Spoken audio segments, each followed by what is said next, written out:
ఏ వ్రతంకైనా ఏ పూజలకైనా కావలసిన సామాగ్రి పూజా సామాగ్రి. పూజా స్థలాన్ని శుభ్రంగా కడిగి ముగ్గులు పెట్టి అందంగా ఉంచాలి. వీలైనంత వరకు ఈశాన్య దిశ వైపుగా పూజించి విగ్రహాలను ఒక ఉన్నత పీఠంపై అమర్చాలి. పూజా మందిరాన్ని ఈశాన్య ప్రదేశంలో అమర్చుకోవాలి. పూజకు ఉపయోగించే జలమును బంగారం కానీ వెండి కానీ రాగి పాత్రల్లో కానీ ఉంచి వాటిలో ఉద్రేణి లేక చెంచాలను ఉంచాలి. దీపారాధనకు దీపపు కుందులు, పత్రివత్తులు, ఆవు నెయ్యి, అగ్గిపెట్టు, ధూపమునకు సాంబ్రాణి, అగరవత్తులు సిద్ధించుకోవాలి. శుభ్రమైన పళ్ళెంలో పువ్వులు, అక్షింతలు, పసుపు, కుంకుమ, గంధము, పంచామృతాలు, తమలపాకులు సిద్ధం చేసుకోవాలి. వక్కలు, హారతి కర్పూరము, మధుపర్కం, వస్త్రయజ్ఞం, కొబ్బరికాయలు, పండ్లు, ఫలాలు. కలశ పూజకు ప్రధానంగా ఒక కలశం, కొబ్బరికాయ, రవికెల గుడ్డ, నైవేద్యానికి బెల్లం ముక్క, అరటిపండ్లు, కొబ్బరికాయలు. మండప నిర్మాణానికి నిమిత్తం పండ్లు, బియ్యం, వడ్లు, పిండి, శుద్ధమైన పాలు, నీరు, నెయ్యి. వినాయక వరలక్ష్మి పూజలకు పాలవెల్లి తప్పనిసరిగా ఉండాలి. వినాయకునికి 21 రకాల పత్రి, 21 ఉండ్రాల అన్ని రకానికి 21 ఉండునట్లు చూసవలెను.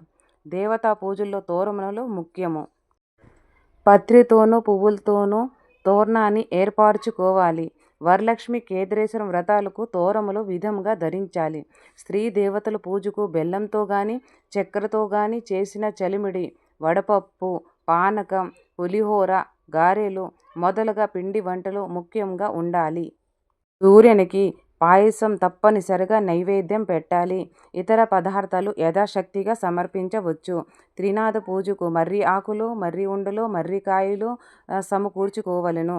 పైన చెప్పినవి మాత్రమే కాక భక్తులు తమ శక్తి కొలది పప్పులు, పెరుగు, పాలు, నేతితో చేసిన పంచభక్ష భోజ్యాలు కూడిన పదార్థాలను ప్రసాదంగా నివేదించవచ్చు. షోడశోపచార పూజ అనగా ఏమి? ఇష్టదైవాన్ని 16 రకాల ఉపచారాలతో పూజించడాన్ని షోడశోపచార పూజలు అని అంటారు. అన్ని పూజల్లోనూ ఈ విధాన్ని పాటించడం ఉత్తమమైనది. ఆహ్వానం. మన ఇంటికి అతిథులు వస్తే ఎలాంటి మర్యాదతో వారిని లోనికి ఆహ్వానిస్తామో అదే ఆహ్వానం అవుతుంది. ఆర్ఘ్యం. చేతులు కాళ్ళు కడుక్కోవటానికి నీళ్లు అందివ్వటం. పాద్యం. నీళ్లు అందివ్వటం. ఆసనం. కూర్చొనేందుకు ఉన్నతమైన స్థానాన్ని ఏర్పాటు చేయటం. ఆచమనీయం. మంచి నీళ్ళిచ్చి వారి దాహం తీర్చటం. స్నానం. వచ్చిన వారికి స్నానాదులను ఏర్పాటు చేయటం. వస్త్రం. స్నానం చేసిన తర్వాత కట్టుకోవడానికి మడిబట్ట ఇవ్వడం. ఇది పొడిగా ఉండాలి. పూజలకు నూతన వస్త్రం తప్పనిసరి అనగా పత్రితో చేసిన వస్త్రాన్ని తయారు చేసుకోవాలి. యజ్ఞోపవీతం. మార్చుకోవడానికి యజ్ఞోపవీతం ఇవ్వడం. గంధం. అలిసిన అతిథులకు చల్లదనం సువాసనమిచ్చే గంధాన్ని ఇవ్వటం. పుష్పం. సువాసన గల పూలు పరిమళాన్ని ఇవ్వడం మరియు అలంకరణకు సువాసనలిచ్చే మంచి అగరవత్తులను వెలిగించి ఇవ్వడం. ధూపం. దీపం. దీపం పెట్టడం వెలుగుని ప్రసాదించమని కోరటం. నైవేద్యం. యథాశక్తి ఇష్టమైన నైవేద్యాలను సమర్పించడం.